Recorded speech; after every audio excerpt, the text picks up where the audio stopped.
You're tuned to Radio Kidnappers, Voice of Hawke's Bay. This is a program called The Wonderful World of Wardini Books, and it's our pleasure, as always, to have in the studio Lou from Wardini Books in Havelock North. How you going? Yeah, tippy top, Ken. Yourself? Tippy top. You got that from Donald Trump, didn't you?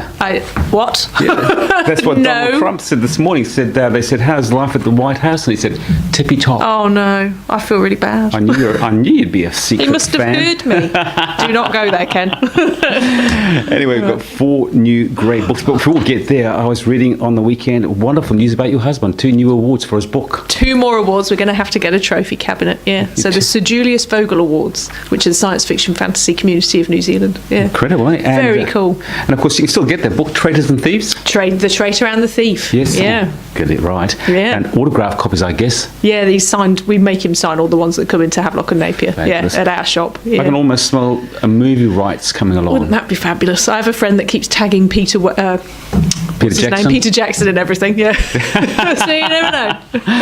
Anyway, we digress. 4 great books. Anzac Animals. Tell us about that. Anzac Animals is the first one, and stunning cover. So this is by Maria Gill, New Zealand author, and the illustrations are done by Marko Ivanchik. I would say that was pronounced, but I would think you'd be right. Don't hold me to that. So this is 20 animal friends from World War I and World War II. Maria wrote Anzac Heroes, so that was all about the people who are the heroes of our wars, the wars that New Zealand's been involved in. But this one is all about the animal heroes. So it does have Caesar the Bulldog, who's quite famous. It's got the fella and his donkey. Can't remember his name now. But look, all sorts. There is a camel who is a hero.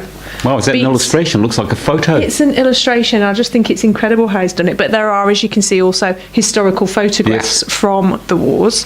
So apparently the Anzac Cameleers were part of the Imperial Camel Corps Brigade. Okay. So things that you don't know. Pelorus Jack, I've heard of him before.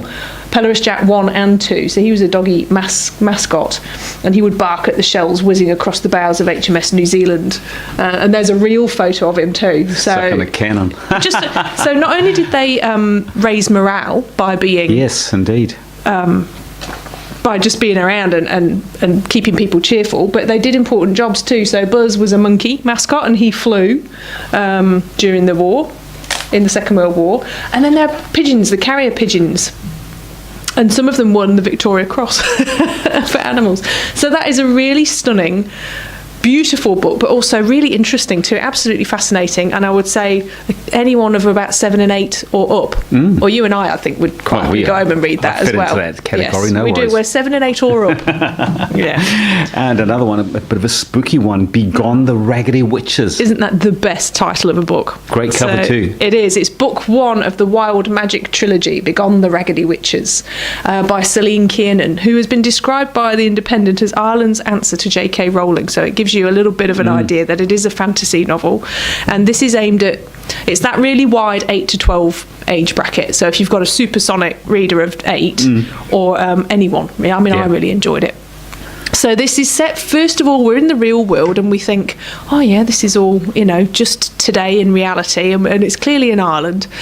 And Mup is the little girl, and her dad works on the oil rigs, and he's away all the time.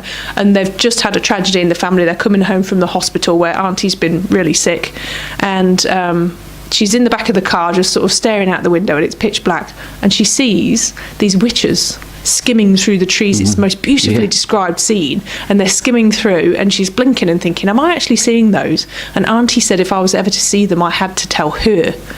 They get home, they get the phone call, and Auntie's died. She can't tell Auntie, she mustn't tell her mother. But later on, Auntie is actually available for a chat. So that's when it starts to get interesting. Mup's dad is then kidnapped by these witches, and it turns out that her mother has to go back to the Witchland because she's actually the daughter of the Queen Witch. Oh, she's been taken away by Auntie years ago to save her because there's something very wrong about Grandma Witch. It's a good. Sorry. Yeah, I see dead people. It's a little bit like that. Yeah. Yes, there is a dead people in there. But that was dead exciting. It was a really good one. You're listening to Radio Kidnappers, the voice of Hawke's Bay. This is the wonderful world of Wardini Books. Just to remind our listeners, Lou, you've got 2 stores, one on Havelock. What street is that in? That's Tomato Road, number 16. And one in Napier? 44 Hastings Street. The List of Real Things. I love books of lists. Is that a book of lists or? It's a book about a little girl that needs to make a list. All right. So this is another Irish author. I've done that not deliberately at all, but this is Sarah Moore Fitzgerald, and I'm a real fan of hers. And she's also in that sort of 8 to 12 bracket, or slightly older as well, edging into the young adult, because she tends to deal with really interesting, gritty things. Like she wrote this book called The Apple Tart of Hope, and I've sold that saying it's Gone Girl for kids. It's a disappearance and it's a mystery, and it's the nasty girl next door causing problems. But in this one, The List of Real Things, we have Grace, who is about 13, so she's just entering the period in which it's cool to be cool, and then her little sister B, who's a bit bonkers, and she's slightly embarrassed by B, who doesn't always seem to know when something's real or not. So that's why it's The List of Real Things, because what happens in this one, they've been orphaned and they live with their uncle, and they live with their grandfather, who was brought in out of a care home to live with them once uncle took over. And B, the little mad one, and grandpa are thick as thieves, and Grace is quite disapproving. He thinks that grandpa encourages this nonsense that B comes up with. Grandpa dies because he's really, really old, but there is a place that B thinks you can get to where you can see the people that have passed on. Right. And Grace just thinks she's being nutty again. And she gets her to make a list of what's real, the things that you can see and you can touch, and they're the real things. And B gets really confused by this. And it turns out that Grace doesn't actually know everything, and she's not so super cool after all, because B's got a lot going on. So another book, but magic about it. There is a bit of magical realism in there. And it's also really about a little family just trying to cope with loss, but also it's about being who you actually are and being true to yourself. And Grace has a lot to learn, as a lot of cool teenagers do. They try and put it on when really they can just be confident in who they are. And who's going to read that book? Teenagers? Yeah, I would say it's you want to be about 9 or 10 and then up. We get a lot of kids coming in who are 11 or 12 and they want the young adult books, but the content's not always appropriate. Sarah Moore Fitzgerald fits that tween stage perfectly. And our final book, The Great Alone, looks like a girly book to me. There's always one that you think, well, Ken, actually. I had a young man, probably in his 30s, come into the shop and ask for this book because, well, he didn't tell me why he wanted it. And I said, I'll have a look at it. And he had a look and he bought it and he took it home. And he sent me an email later and he said, this is why I bought that book. So it's The Great Alone by Kristen Hanna. And there was a review of the book by an American male reviewer, whose name I can't remember.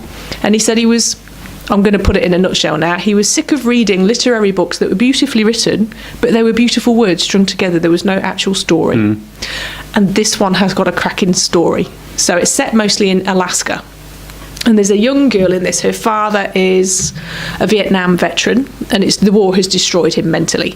And he's come home, and all he wants to do is he wants to run away from everything. He's never happy. He's a mechanic. He constantly loses jobs. He drinks too much. And they're going to go up to Alaska because his friend from Vietnam has left him land. And so they go up there, and it all starts off really nicely, and there's a good community. But then Dad starts his unpredictable ways again, and he bashes Mum around. And then he grows up in that environment, and it's really about her love of Alaska. The descriptions of the land are stunning, and it's about the friendships that she makes there and how her dad constantly mucks it up for her and her mum, and how the heck they're going to get out of that. Really well-defined characters, and a bit of a love story in there, but just a rollicking good yarn. So not necessarily just for girls. Good ending, happy ending. Have to read it to find out. Yeah, I never tell you the endings. Just remind our listeners, we want to come and see you, Lou, at Wardini Books. You're on Havelock North and 1 Street. Tomato Road. And you are on Napier and Hastings Street. As always, our pleasure. You look after yourself. We'll talk to the same time, same place next time. Awesome. Thanks, Ken.